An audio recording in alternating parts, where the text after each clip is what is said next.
بسم اللہ الرحمن الرحیم، الصلاۃ والسلام علیکہ سیدی یا رسول اللہ وعلی آلک و اصحابک یا سیدی یا حبیب اللہ، الصلاۃ والسلام علیکہ سیدی یا نور اللہ وعلی آلک و اصحابک یا سیدی یا رحمت للعالمین۔ بسم اللہ الرحمن الرحیم۔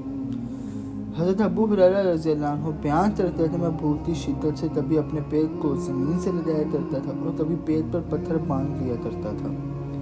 ایک دن میں اس راستے میں بیٹھ گیا جہاں سے حضور اور آپ کے صحابہ اکرام گزرا کرتے تھے۔ حضرت ابو بکر میرے پاس سے گزرے، میں نے ان سے قرآن کی آیات پوچھی تاکہ آپ میرا پیٹ بھر دیں،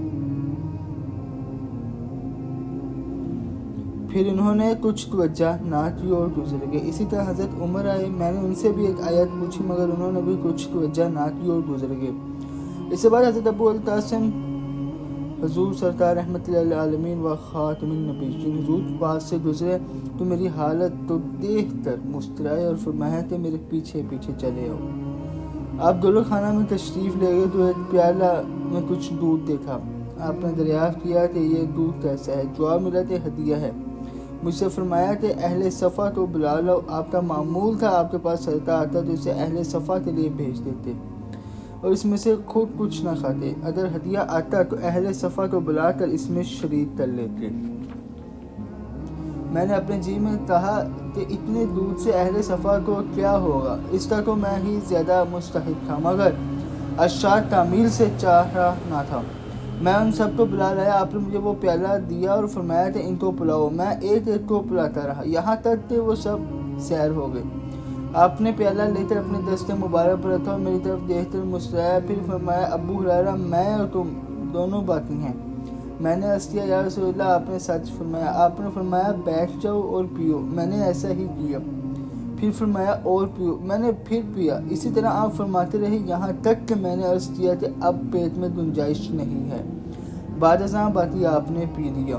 حضرت جابر ذکر کرتے تھے میں تو بدوی نے حضور سے طعام کا سوال کیا، حضور نے اسے آدھا وسط جو عنایت فرمایا، وہ اور اس کی بیوی اور اس کے مہمان ان کو کھاتے رہے اور وہ کم نہ ہوئے، یہاں تک کہ ایک روز اس نے ان کو ماپ لیا تو وہ کم ہونے لگے۔ اس نے حضور کی خدمت اقدس میں حاضر ہوتے اس واقعے کی اطلاع دی۔ آپ نے فرمایا اگر ان کو نہ ماپتا تو کم عمر بھر کھاتے رہتے اور وہ کم نہ ہوتے۔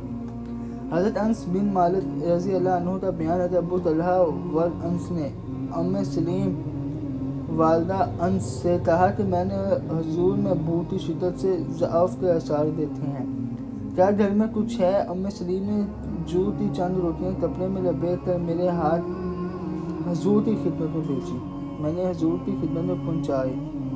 آپ ماں صاحب مسجد میں تشریف رکھتے تھے۔ آپ نے اپنے صاحب سے فرمایا کہ ام سلیم کے گھر چلو۔ میں گھر میں پہلے پہنچ گیا اور ابو طلحہ سے صورتحال بیان کی۔ ابو طلحہ نے راستے میں حضور کا استقبال کیا۔ جب حضور گھر میں داخل ہوئے تو ام سلیم سے فرمایا کہ ماں حضرت لے آؤ۔ آپ کے ارشاد سے روٹیوں کے ٹکڑے کرتے ان میں کچھ گھی ڈال دیا گیا، پھر آپ نے دعا فرمائی اور صاحب میں سے 10 کو طلب کیا، وہ سیر ہو گئے تو پھر اور 10 کو طلب کیا، اسی طرح 70 یا 80 صاحب نے سیر ہو کر کھایا۔ میری دل سے دعا ہے اپنے پیارے رسول پیارے حبیب حضور سرکار رحمت للعالمین و خاتم النبیین، اللہ اپنے پیارے رسول کے ساتھ ہم پر اپنا فضل اور اپنا کرم فرمائے۔ تاج ختم نبوت زندہ باد، پاکستان پائندہ باد۔ اپنا بہت خیال رکھیں۔ اللہ حافظ۔